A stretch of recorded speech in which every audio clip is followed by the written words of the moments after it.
Scotty Kilmer channel. I admit it. I've been driving Mustangs since the 60s, and I always believed you gotta have a V8 engine if you want to have fun driving them. But times have changed, and so have I. Sure, this new Mustang only has a 2.3-liter four-cylinder engine, but what a four-cylinder engine. It puts out 310 horsepower and 320 foot-pounds of torque.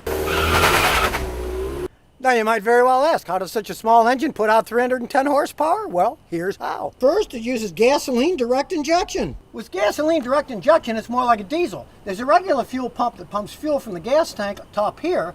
Then this mechanical pump boosts it up to 3,000 psi. Then at high pressure fuel is pumped the whole way to the fuel injectors on the rail, which are direct injectors. They inject fuel right into the cylinders. And that's a more efficient way of distributing the fuel, so you get more power and better gas mileage at the same time. Heck, I got 32 miles a gallon when I drove it going 55 miles an hour.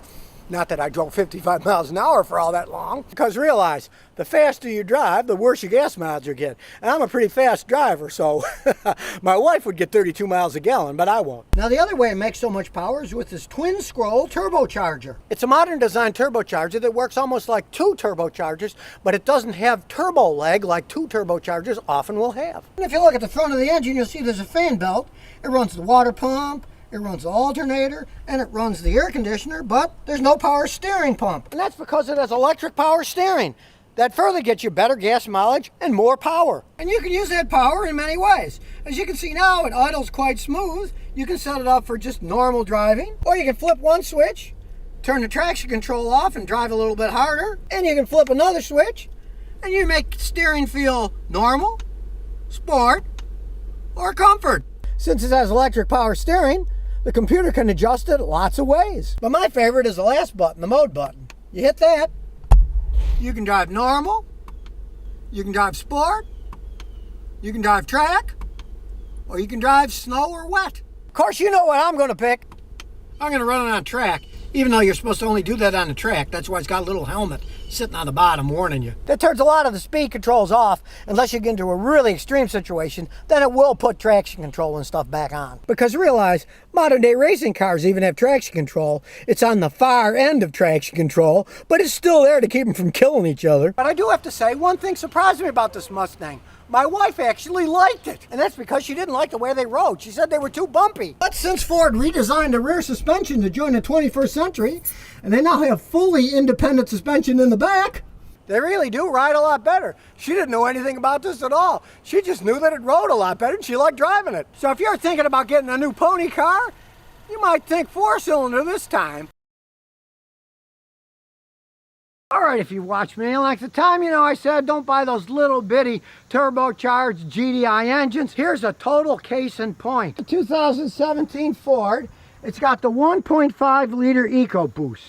So it's a tiny little engine. It has gasoline direct injection and a turbocharger. And what happened at about 60,000 miles? The engine blew up. Yeah, that's all that this engine lasted. 60,000 miles. And then put what's called a short block on. The block was ruined, so they put a new block in. They used the head over. It was about a $7,700 bill. He got it back immediately. It ran worse. Now, at least it ran, because it blew and didn't work at all. But before, he was getting 30 miles a gallon, and when he's driving uphill, he does a lot of uphill, downhill. He lives high and he works low. He was getting 30 miles a gallon then. Now he's lucky to get 23.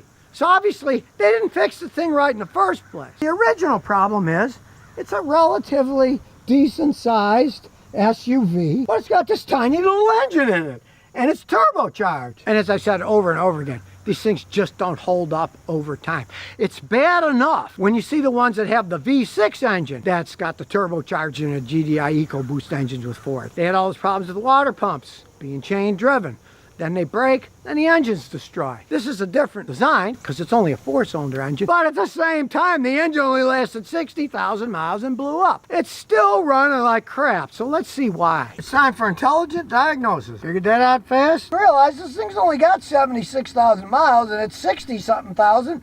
It had to have the engine replaced. And problems with the body control module. We'll see if anything else is showing up. The PCM system. Let's start with the PCM. Active grill shutter performance stuck off. These things are so insane. They have a grill here that electronically opens and closes, so you don't get too much drag when you don't need it, and then it opens when you need more air to cool the engine. Yes, I know it's a ridiculous idea, isn't it, to get like 1/100th of a mile better gas mileage. That system, at least it's open. That means the car's not going to overheat, so we don't care about that. Let's look at the BCMI. Anti-theft key, right position lamp, left position lamp. Again, that has nothing to do with the running of the car, so we'll check the next one. Tailgate. Again, the tailgate has nothing to do with gas mileage, so we're going to go into live data here. 349 things to look at, so let's start looking. Now you can see the camshaft is moving somewhat. The degrees are changing. Look at that.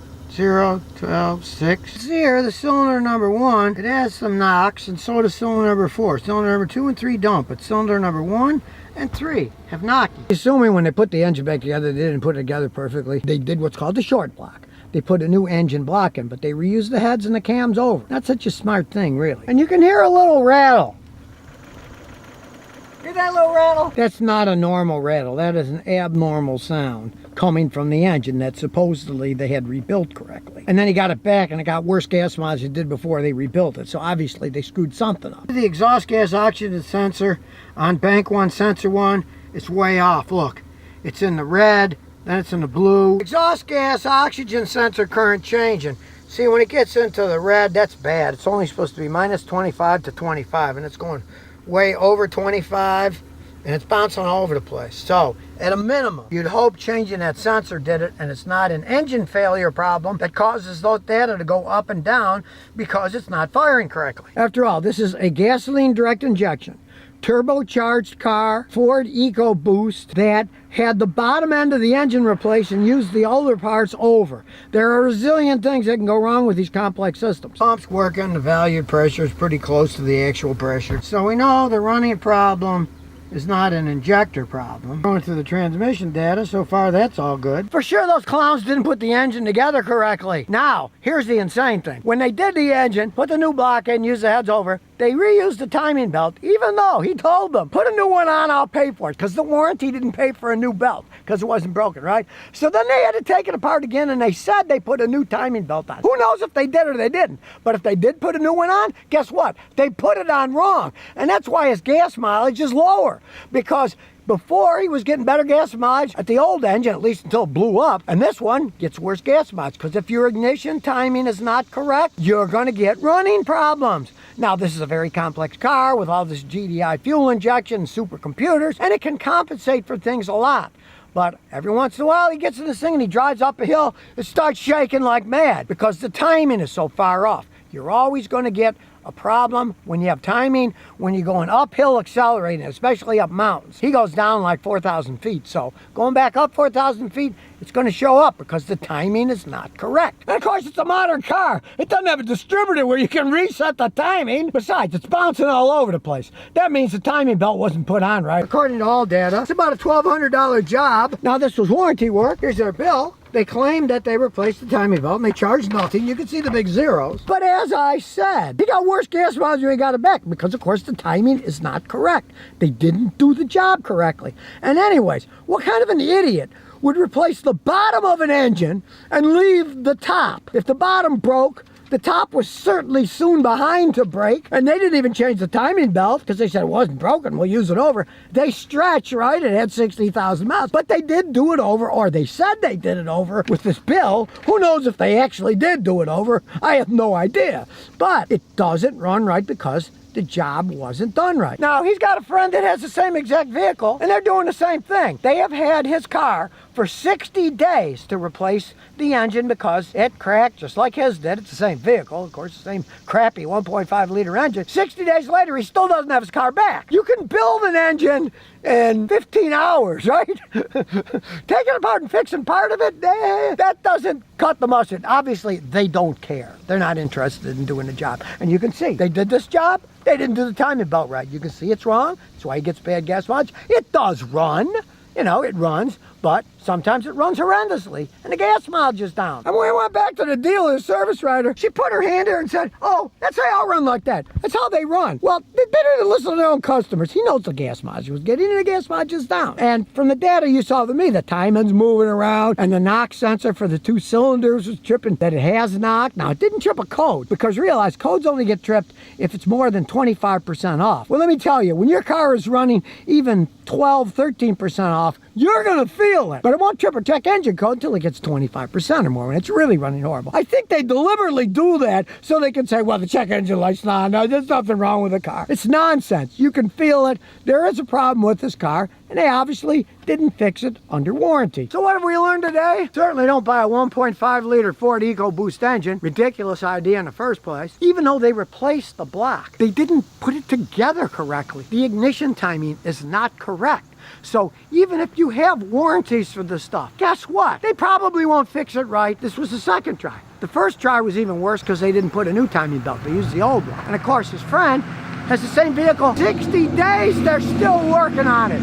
You know, they're dragging their rear ends when they spend 60 days to fix a car. They're just letting it sit. They just really aren't interested, and that's why you don't want to get involved with these 1.5 liter turbocharged GDI engines, because basically they're garbage. So if you never want to miss another one of my new car repair videos, remember to ring that bell.